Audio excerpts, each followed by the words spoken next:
स्वागत है बच्चों हमारे चैनल साइंस स्टडी 99 ग्रुप में। क्लास 12 पॉलिटिकल साइंस समकालीन विश्व राजनीति पार्ट 1 शीत युद्ध का दौर। तो बच्चों आज जो तुम पढ़ने वाले हो चैप्टर वो शीत युद्ध का दौर है। शीत युद्ध ऐसी अवस्था है जिसमें विश्व दो गुटों में बढ़ जाता है। बच्चों यहाँ पे आपको ये समझना है कि जो दुनिया है वो दो गुटों में बढ़ जाती है और उन दोनों गुटों में युद्ध जैसा माहौल रहता है, परंतु रियल में वास्तव में युद्ध नहीं होता है। 1945 से लेकर 1991 तक अमेरिका और सोवियत संघ के बीच युद्ध चला, उसे शीत युद्ध कहा गया। शीत युद्ध हाथों से नहीं बातों से लड़ा गया था। आज के मौजूदा समय में शीत युद्ध का अंत हो चुका है। बच्चों आपको ये देखना है कि जो शीत युद्ध है वो विचारधारा की लड़ाई थी और कंपटीशन की लड़ाई थी। तो आइए बच्चों अब हम जानेंगे प्रथम विश्व युद्ध 1914 से लेकर 18 तक चला। मित्र राष्ट्र में फ्रांस, ब्रिटेन साम्राज्य, रूस और सर्बिया के समर्थक थे और 1915 में इटली भी शामिल हो जाता है। अब केंद्र शक्ति में जर्मनी, ऑस्ट्रिया, हंगरी, तुर्की। अब यहाँ पे लड़ाई कैसे होती है? केंद्र शक्ति द्वारा सर्बिया पर हमला कर दिया जाता है और 1917 में अमेरिका मित्र राष्ट्र के साथ आ जाता है और युद्ध की समाप्ति या घोषणा कर देता है और केंद्र शक्ति को हरा देता है। आइए बच्चों अब हम जानेंगे कि जो सेकेंड वर्ल्ड वॉर जो हुआ था वो 1939 से लेकर 45 तक हुआ था। अब हम बात करें कि जो दूसरा महायुद्ध हुआ था जो दो गुटों के बीच में लड़ा गया था। मित्र राष्ट्र जिसमें अमेरिका और ब्रिटेन और फ्रांस शामिल थे और धुरी राष्ट्र में जापान, इटली, जर्मनी शामिल थे। परंतु यहाँ पे हम बात करते हैं कि मित्र राष्ट्रों की विजय होती है और धुरी राष्ट्रों का पतन हो जाता है। तो आइए हम जानते हैं कि इटली की जो सेना थी 2 मई 1945 को आत्मसमर्पण कर देती है और उसी दिन जर्मनी की राजधानी बर्लिन का भी पतन हो जाता है। जर्मनी ने 7 मई को आत्मसमर्पण कर दिया और 8 मई को 1945 से यूरोप में युद्ध बंद हो गया। अब केवल जापान ही ऐसा राष्ट्र बचा था जिसने युद्ध को जारी रखा हुआ था। जुलाई 1945 में जापान को यह चेतावनी दी गई थी कि उसे बिना किसी शर्त के आत्मसमर्पण कर देना चाहिए उसका लेकिन यहाँ पे हुआ क्या? फिर भी जापान अनदेखा कर देता है कहीं ना कहीं अमेरिका की बातों को लेकर। बाद में होता क्या है कि 6 अगस्त 1945 को जापान के हिरोशिमा पर बम गिराया जाता है जिससे आधी जनसंख्या मारी गई और 9 अगस्त 1945 को जापान के एक अन्य नगर नागासाकी पर भी बम गिराया गया था। इसके साथ ही जापान के प्रतिरोध का अंत हो गया। अगले दिन जापान ने भी आत्मसमर्पण करने के लिए तैयार तो हो गया, लेकिन औपचारिक रूप से जापान ने 14 अगस्त 1945 को आत्मसमर्पण कर दिया। इस प्रकार युद्ध में लोकतंत्र की विजय हुई और धुरी राष्ट्र शक्तियों की हार हुई। तो बच्चों अब ये तुम जानोगे कि किस प्रकार से अमेरिका ने जापान पर अटैक किया और उससे अपना बदला भी ले लिया। हालांकि मैंने आपको एक चीज़ नहीं बताई है कि एक ऐसा टाइम था कि जापान ने अमेरिका के ऊपर हमला कर रखा था। यानी हम बात करें जापान ने पर्ल हार्बर पर अटैक किया था। जब पर्ल हार्बर पर अटैक किया था तो अमेरिका को बीते हुए दिन याद आ गए, इसलिए वो गुस्से से बौखलाया हुआ हिरोशिमा नागासाकी के ऊपर बम गिरा दिया था। लेकिन मैं आपको ये भी बताना चाहता हूँ कि मित्र राष्ट्र में अमेरिका, ब्रिटेन और फ्रांस तो शामिल थे, लेकिन रूस क्यों नहीं था? तो हमें ये जानना बहुत ज़्यादा ज़रूरी है। हालांकि अमेरिका के मित्र राष्ट्रों इंग्लैंड और फ्रांस, इंग्लैंड को हम ब्रिटेन कह सकते हैं, को पूरी जानकारी थी कि हम जापान, इटली और जर्मनी पर अटैक करेंगे, लेकिन उसने अपने एक मित्र को जानकारी नहीं दे रखी थी। कौन है वो? रूस है वो। तो अब हम बात करते हैं कि युद्ध के बाद अमेरिका और रूस ने खुलकर एक दूसरे के विरुद्ध आरोप प्रत्यारोप कूट शब्दों का प्रयोग किया और एक दूसरे के विरुद्ध दुष्प्रचार ने एक ऐसी स्थिति को जन्म दिया जिसे हम शीत युद्ध भी कह सकते हैं। तो मैंने अभी जस्ट आपको ये भी बताया है कि जो शीत युद्ध है वो द्वितीय विश्व युद्ध के बाद ही स्टार्ट हो गया था। अपरोध और रोक और संतुलन। अपरोध का मतलब होता है कि जब दोनों ही पक्षों के पास एक दूसरे के मुकाबले और परस्पर नुकसान पहुंचाने की इतनी क्षमता होती है कि कोई भी पक्ष युद्ध का खतरा नहीं उठाना चाहता। इस तरह महाशक्तियों के बीच गहन प्रतिद्वंदिता होने के बावजूद शीत युद्ध रक्त रंजित युद्ध का रूप नहीं ले सका। इसकी तासीर ठंडी रही। पारस्परिक अपरोध की स्थिति ने युद्ध को नहीं होने दिया, लेकिन यह स्थिति पारस्परिक प्रतिद्वंदिता को न रोक सकी। तो ये था हमारा अपरोध। तो बच्चों, अब हम जानेंगे कि द्वितीय विश्व युद्ध की समाप्ति के पश्चात दो महाशक्तियों का उदय हुआ। एक पूंजीवादी विचारधारा का प्रतिनिधित्व अमेरिका करता है और दूसरी ओर समाजवादी विचारधारा का प्रतिनिधित्व सोवियत संघ करता है। यह अपने प्रभाव को बढ़ाने के लिए दोनों ही महाशक्तियों ने अन्य देशों के साथ संधियां की है, जैसे कि सैन्य संधि संगठन। अमेरिका ने नाटो की स्थापना की और सोवियत संघ ने वार्सा पैक्ट की स्थापना की।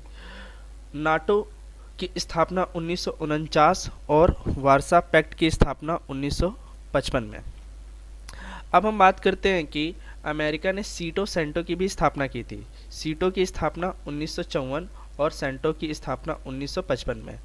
अब इन तीनों की डेफिनेशन पूछ लिए जाते हैं बच्चों, कई बार एग्जाम में आ जाते हैं, तो मैंने लिख दिया है, इनको आप नोट कर लीजिएगा। अब मैं आपको ये बताने वाला हूँ कि नाटो और वार्सा पैक्ट क्यों कहा गया और नाटो, सीटो, सेंटो और वार्सा पैक्ट की स्थापना कब और कैसे हुई। तो आइए बच्चों, अब हम जानते हैं। नाटो और वार्सा पैक्ट अप्रैल 1949 में उत्तर अटलांटिक संधि संगठन की स्थापना की गई, जिसमें 12 देश शामिल थे। इस संगठन ने घोषणा की कि यदि अमेरिका या पूंजीवादी विचारधारा के देशों में से किसी एक पर भी हमला होता है तो उस संगठन में शामिल सभी देश अपने ऊपर हमला मानेंगे तथा नाटो में शामिल देश एक दूसरे की मदद करेगा। इसके जवाब में सोवियत संघ ने मई 1955 में वार्सा पैक्ट की स्थापना की गई और इस संगठन में साम्यवादी देश शामिल थे, जिसका मुख्य काम नाटो में शामिल देशों से मुकाबला करवाना था। ये बच्चों, अब हम जानेंगे कि सीटो और सेंटो है क्या। पूर्वी और दक्षिणी पूर्व एशिया तथा पश्चिमी एशिया में अमेरिका ने गठबंधन का तरीका अपनाया। इन गठबंधनों को दक्षिणी पूर्व एशियाई संगठन कहा गया। सीटो की स्थापना 1954 में की गई थी और केंद्रीय संधि संगठन सेंट्रल ट्रीटी ऑर्गेनाइजेशन यानी सेंटो की स्थापना 1955 में की गई थी। अब हम बात करते हैं कि सीटो और सेंटो है क्या। दक्षिण पूर्व एशियाई संधि संगठन 1954 से 1977 तक अस्तित्व में रहा। कहना यह है कि इसकी स्थापना 1954 में हुई थी, किसकी? सीटो की, और इसका जो विघटन हुआ था 1977 में हुआ था। इसका उद्देश्य क्या है? इसका उद्देश्य ये है कि साम्यवादियों की विस्तारवादी नीतियों से दक्षिण पूर्व एशियाओं की रक्षा करना था।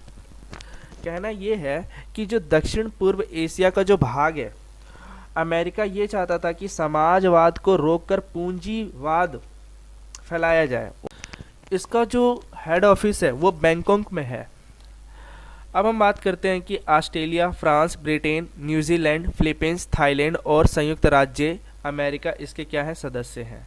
यानी हम बात ये कह रहे हैं कि सीटों में कौन कौन देश इसके सदस्य हैं। तो जिसमें ऑस्ट्रेलिया है, फ्रांस है, ब्रिटेन है, न्यूजीलैंड है, फिलीपींस है, थाईलैंड है और संयुक्त राज्य अमेरिका भी है। सीटों का गठन सितंबर 1954 में मनीला में हुआ था।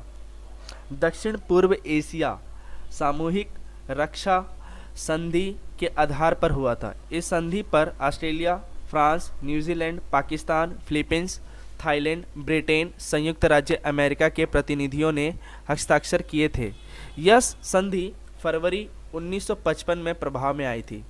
हालांकि काफ़ी हद तक बच्चों को ये भी डाउट रहेगा कि भैया जो बता रहे हैं वो सीटों की स्थापना 1954 में हुई है और यहाँ पे सेंटो 1954 में दिखा रहा है, लेकिन ऐसा नहीं है। यहाँ पे आपको देखना होगा कि सेंटो की स्थापना 1955 में हुई थी। ठीक है, अब हम बात करते हैं कि 1968 में पाकिस्तान इससे अलग हो गया था। किससे? सीटों से अलग हो गया था। और 1975 ने फ्रांस में इसे वित्तीय सहायता देना बंद कर दिया था। सीटों की बात हो रही है। और सीटों की अंतिम बैठक फरवरी 1976 में हुई थी। जून 1977 में इसे भंग कर दिया गया था। तो बच्चों, मैंने एक टॉपिक आपको सीटों के बारे में नहीं बताया था। हालांकि मैं तुम्हें ये बताना चाहता हूँ कि जब भारत और पाकिस्तान के बीच 1971 में युद्ध हुआ था, वो भी बांग्लादेश को लेकर, तो सीटों से पाकिस्तान मदद मांग रहा था। सीटों ने मना कर दिया और बाद में क्या हुआ, अगले साल पाकिस्तान ने सीटों से भी अपना नाम वापस ले लिया, पाकिस्तान।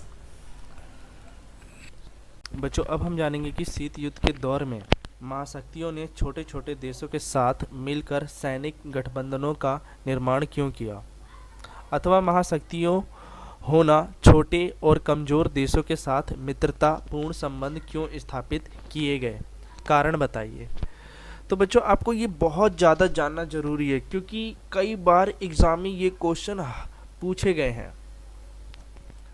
तो आइए इसे समझते हैं कि शीत युद्ध के दौर में सोवियत संघ और संयुक्त राज्य अमेरिका ने तीसरी दुनिया के विकासशील देशों से मित्रतापूर्ण स्थापित करना शुरू कर दिया। इसके बहुत सारे कारण थे। लाभ तो लेना ही चाहते थे, लेकिन तीसरी दुनिया के जो देश थे वो ब्रिटेन और फ्रांस से आज़ाद हुए थे। वो डरते थे कहीं ना कहीं हम अमेरिका और सोवियत संघ के साथ जुड़ जाएंगे तो कहीं ना कहीं हम फिर से गुलाम ना बन जाए। तो आइए बच्चों, अब हम इसे समझते हैं। सैनिक अड्डों की स्थापना। शीत युद्ध में महाशक्तियां सैनिक अड्डों की स्थापना करना चाहती थी। इसलिए महाशक्तियों ने तीसरी दुनिया के देशों के साथ मित्रतापूर्ण संबंध स्थापित किए। जैसे सोवियत संघ ने क्यूबा को अपना मित्र बनाया और संयुक्त राज्य ने पाकिस्तान को अपना मित्र बनाया। लेकिन एक चीज़ और मैं कहना चाहता हूँ कि जब हमारा देश आज़ाद हुआ था सन 1947 को, और बंटवारा तो हो ही गया था, तो मोहम्मद अली जिन्ना का जो झुकाव था वो पश्चिम के देशों के साथ था। इसलिए वह अमेरिका के साथ जुड़ना चाहते थे। अगला पॉइंट, महत्वपूर्ण खनिज और संसाधन। यानी जो महाशक्तिशाली जो देश है, जैसा कि हम बात कर रहे हैं अमेरिका और सोवियत संघ के बीच की बात कर रहे हैं, कि शीत युद्ध के दौर में महाशक्तियां महत्वपूर्ण खनिज और अन्य संसाधन प्राप्त करना चाहती थी। इसलिए महाशक्तियों ने एशिया और अफ्रीका के देशों के साथ मित्रतापूर्ण संबंध स्थापित किए। अब हम बात करते हैं कि प्रभाव में वृद्धि।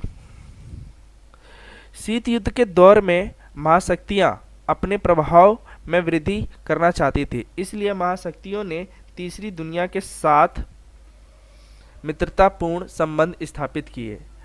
अब ये भी जानना बहुत ज़्यादा जरूरी है कि सैनिक खर्च में कटौती। महाशक्तियां छोटे और कमज़ोर देशों से मित्रता करके अपने सैनिक खर्चों को कम करना चाहती थी। इसलिए महाशक्तियों ने विकासशील देशों के साथ जुड़कर मित्रतापूर्ण संबंध स्थापित किए। तो बच्चों, कई बार ये एग्ज़ाम में क्वेश्चन इसके आते हैं, आप इसे ज़रूर याद कर लीजिएगा।